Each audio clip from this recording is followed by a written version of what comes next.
I've kept him in this house for 10 years. He's so ungrateful.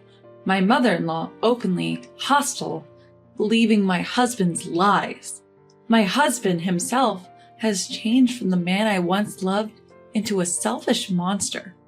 Is this his true nature? At this point, I don't even care. Enough! Who's the ungrateful one here? Good luck dealing with your bad attitude. My name is Clara, a 37-year-old working at a local bakery. I've been with my husband Albert since high school. His family has a long line of carpenters, and he joined the family business right after graduating. We got married at 24, and we're just an ordinary, happy couple. That all changed when we were 27. Clara, the hospital just called. Please come quickly. A frantic call from my usually composed mother-in-law at work. I rushed to the hospital and found my husband staring blankly ahead. He looked defeated, and my mother-in-law sobbing beside him. Clara, I can't move my legs anymore. At that moment, he broke down crying. I realized our lives would never be the same. Apparently, my husband went to the grocery store to buy drinks during his lunch break. My husband was waiting at a traffic light when a car hit him. His spine was damaged, paralyzing him from the waist down. After a long hospital stay, my husband came home, a completely different person compared to before the accident. We were living in a rental apartment, but then my usually quiet and craftsman-like father-in-law said, "You should live with us." And before my husband returned, he made his home accessible for us. We were financially unstable, so we gratefully accepted. "I'm home." He entered the house in a wheelchair, his voice devoid of energy. He used to be cheerful, loud, and always cracking jokes. Now, he was like a stranger. "Clara, is Travis doing well?" Daddy, does he hurt? Our 2-year-old son, Travis, was worried.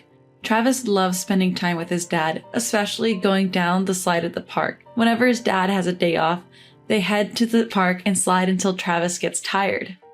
Seeing his dad after a long time, Travis couldn't contain his excitement. He tugged at his dad's hand as if to say, "Let's go play over there." But his dad looked sad.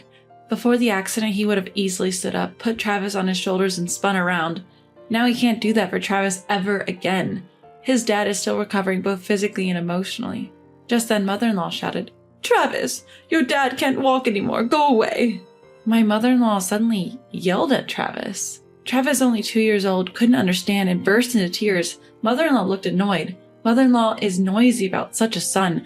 I was looking at him with a face that said something like that. Mother-in-law has been more irritable. She's probably struggling to accept the situation. "Travis, big boys don't cry. Come on, let's play with Grandpa," Father-in-law said, lifting Travis up. Travis smiled instantly. Father-in-law is usually quiet around us, but he adores his grandson Travis. For a moment, I saw a smile on Father-in-law's face. During my husband's hospital stay, I was summoned by my in-laws. "So, Clara, what are you planning to do? You're not thinking of leaving Albert, are you?" Mother-in-law asked, a bit agitated. Father-in-law signaled her to stop. I wondered, do they think that I'm heartless? Their words stung a little. My feelings for my husband haven't changed, and Travis loves his dad too. We'll get through this as a family. Thank you for your concern. I plan to stay by my husband, I assured them. They seemed grateful. I've read many books to prepare myself, but I've come to realize that good intentions alone aren't enough. Since coming home, my husband has become quite demanding. "That's not it. Come on, get it right," he'd snap, increasingly frustrated. He even threw a book at me once. "You don't understand how I feel." A phrase I've heard too many times. Seeing his changed behavior, Travis started saying, Daddy is scary. My son started saying things like that. However, in front of the helpers and friends who've come to visit him, he is a bright husband like before. "Well, I guess I'll just take it easy from now on," he'd joke, and I felt a sense of nostalgia. "Hey, Clara, come here." When my husband calls me in that urgent tone, it's usually about his bathroom needs. I was busy feeding Travis and couldn't leave. "I'm sorry, mother-in-law, I can't step away right now. Could you please help Albert?" Even if I say something like that, it'll be awkward for him if I go, right? I'll take over making dinner for Travis. That's what she said, but my mother-in-law hardly took care of my husband. She seemed to chat with him while I was at work, but that was about it. Seeing this, my father-in-law sighed. "I'll go. Clara, sorry for always troubling you. He's gruff, but father-in-law is kind. He's also very proactive about helping my husband. When my husband first came home, he'd ask me, "What are you doing right now? What book is that?" He even helped me study. My mother-in-law didn't like that. "Clara, why don't you quit your job? Albert is in such a condition you should support him properly." That's what she said. I knew what mother-in-law was getting at. Basically, when father-in-law and I are at work, stay-at-home mother-in-law has to take care of my husband, and she doesn't like it. Even though we mostly have a caregiver for that now. He's her own son. What's her deal? Plus, Travis is going to grow up. My husband can't work properly anymore, but we still need money. So, mother-in-law, could you please help out more? Father-in-law is helping me study, you know? We're family. Mother-in-law sighed at me. "Don't you dare make a move on my husband." She glared at me. What? Is she insane? My husband is still selfish, and mother-in-law says ridiculous things. I've thought about taking Travis and leaving many times. But my parents are taking care of my elderly grandmother at home. I couldn't think of going back there, and I didn't have the courage to live alone with my son. Clara, you've aged. Time flies, and it's been 10 years since my husband had his accident. I'm still working at the bakery. I'm now 37, and Travis is in 6th grade. These past 10 years, my mind has been filled with concerns for my husband and child. No wonder I've aged. Hey, how rude. We're still in our 30s, you know. Sorry. Maybe my husband has come to accept his condition after 10 years. He's started talking to me cheerfully again. While I'm at work, father-in-law, who's now retired, looks after him. As for mother-in-law, she's uncooperative as ever. And lately, for some reason, she's started ignoring me. But I can't think of why she'd treat me like this. Recently, my husband found a new hobby. He started playing basketball at a nearby gym with people in similar situations about 3 times a month. It seems to be a lot of fun, and I'm really grateful to the friend who introduced him to it.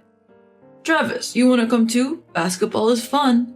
When I tried to talk to our son Travis, he brushed me off saying, "I'm more into baseball, you know." Our relationship had grown distant.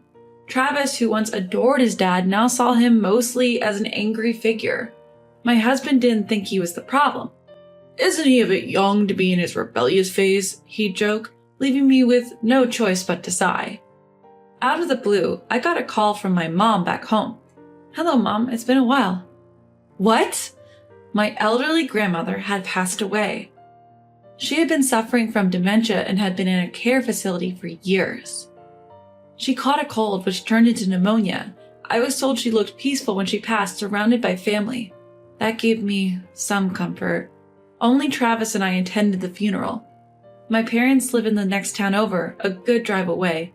My husband stayed with his parents, so Travis and I took the opportunity to visit my family home. Seeing my parents again, they had aged significantly. Well, I guess I've aged too, I thought. How's Albert doing? Are you getting along with his parents? My mom asked, looking concerned. I felt like crying just looking at her. Meanwhile, Travis was happily playing video games with his cousins. I hadn't seen him smile like that in a long time. Well, his dad's fine, his mom not so much, I said, forcing a smile. My parents reassured me. You can always come back home. Knowing I had a place to return to made me feel stronger. Coming back from a quick grocery run, I find my son standing in front of my husband's room. "What are you up to?" I'm about to ask, but he puts his finger to his lips, signaling me to be quiet. Inside, I hear my mother-in-law's angry voice and my husband trying to calm her down. I know eavesdropping is wrong, but I can't help but listen, and what I hear is shocking. "Hey, Clara, when are you getting back home? Get back here now." A few days later, my husband calls, clearly frustrated that my son and I haven't returned. After overhearing that conversation between my husband and his mom, we left his parents' house immediately. We went straight back to my parents' house. When I told them what happened, they welcomed us with open arms, though visibly concerned. "I'm not going back there. I'm a burden, right? I'll give you the divorce you want." My husband snaps, "What are you talking about? Just come back. We need to talk." He hangs up abruptly. My parents, who were listening nearby, look worried. My dad stands up and says, "Let's go." We leave my son Travis with relatives and head back to my in-law's house. Travis, sensing the tension, tells me, Mom, don't back down. I'm touched by his courage. They better be ready for me. We're back. Hearing this, my irate mother-in-law storms out to greet us. What's the meaning of this? Oh, Clara's parents. What brings you here today? I sense her irritation despite her polite tone. We're here to discuss Clara and Albert's divorce, my dad says, visibly angry. In the living room, my husband is sitting in a wheelchair, clearly surprised by my parents' sudden appearance. He glares at me as if to say, "How dare you bring your parents?" He always does this when he's unhappy, just glares at me. His mom does the same. Lately, he's been staring at me like he's watching me, wondering what he doesn't like. They're like two peas in a pod. Do you always glare at Clara like that? My mom asks, also angry. In this tense atmosphere, only my father-in-law remains calm. A few days ago, the police came to our house. They said we were mistreating our daughter-in-law. They left after a brief talk. Do you know anything about this, Clara? Yes, I was the one who called the police, I reply calmly. Upon hearing this, my husband and mother-in-law explode in anger. See, it's all her fault. She's crazy. You should divorce her. If anyone's crazy, it's you two. My husband is nodding in agreement next to me. But father-in-law is different. Clara, there must be a reason. Speak up. He says this in a gentle voice.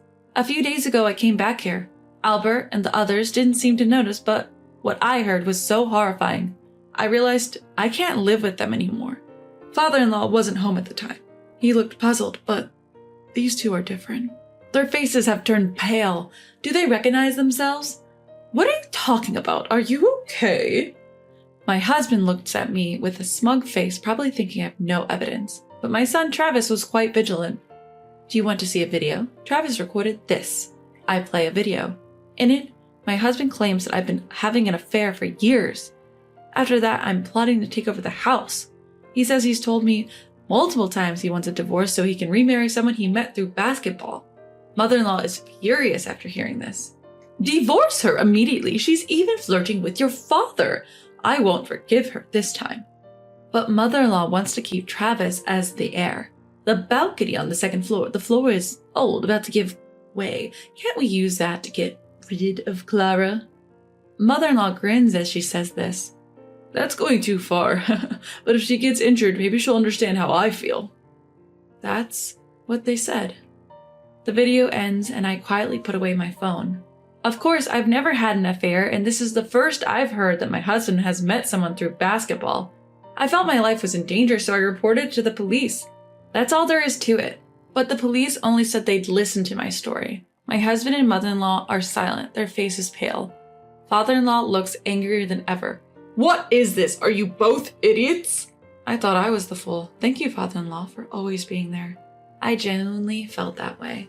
Despite all this, mother-in-law starts talking nonsense about how parents should let their children be with the ones they truly love. Realizing that staying here would be pointless, my son and I start to pack up to leave. Can you believe her? After letting her stay in our home for 10 years, she's so ungrateful. My mother-in-law glared at me as she usually did and said that. In response, my dad said, I've heard a lot about you from my daughter, but this is the first time I've talked to someone and been so uncomfortable. In response, my dad calmly said, my mother-in-law kept muttering, but wouldn't stop bad-mouthing me. Fed up, I finally snapped, Enough! Who's the ungrateful one here? Good luck with your miserable life, you nasty woman. I left their house with my parents. After that, my husband and I got divorced. Some people who didn't know the full story called me a heartless wife, but I told the truth to my close friends. Word seemed to spread among my ex-husband's friends, and now hardly anyone visits him. I don't know if that's the reason, but after a while, my ex-husband and his mother started reaching out. I never picked up the phone. When they realized I wasn't answering, they started sending a barrage of messages, all strangely pleading for reconciliation. Funny enough, all the messages were about wanting to get back together. Didn't he say he found someone better? Reading his words like, I took you for granted. Now that you're gone, I realize your worth. I thought, realizing it now? Too little, too late. I told my ex-husband, if you keep contacting me unnecessarily, I'll go to the police. And after that, the messages stopped cold. I moved back to my parents' home in the next town over and opened a bakery in a nearby vacant shop. The only employees are me and my parents. My son Travis helps out with cleaning the shop now and then. Travis started middle school this spring and seems to have made a lot of new friends. He's also fully committed to his baseball club activities. Though the bakery was just a hobby at first, thankfully it's gaining a good reputation and we're getting more new customers lately. Welcome. Oh, it's you, father-in-law. My former father-in-law visits the shop a few times a month to buy bread. From what I heard, his son's feelings were one-sided. He was so persistent that he even got banned from playing basketball, which he used to enjoy. Honestly, serves him right. My former father-in-law had said he'd take care of his son. I don't care about you. Do as you please. But he coldly told my former mother-in-law. That seemed to have shaken her, and now she's actively taking care of her son, which made me chuckle. There are some financial worries, but with my parents' support, we're managing. I'm home. Oh, Grandpa's here. Play catch with me. You've grown again, haven't you, Travis? Your grandpa used to be the ace of his middle school baseball team. Bring it on. Watching their heartwarming conversation, I strongly vowed to make the most of my new life together with my precious family.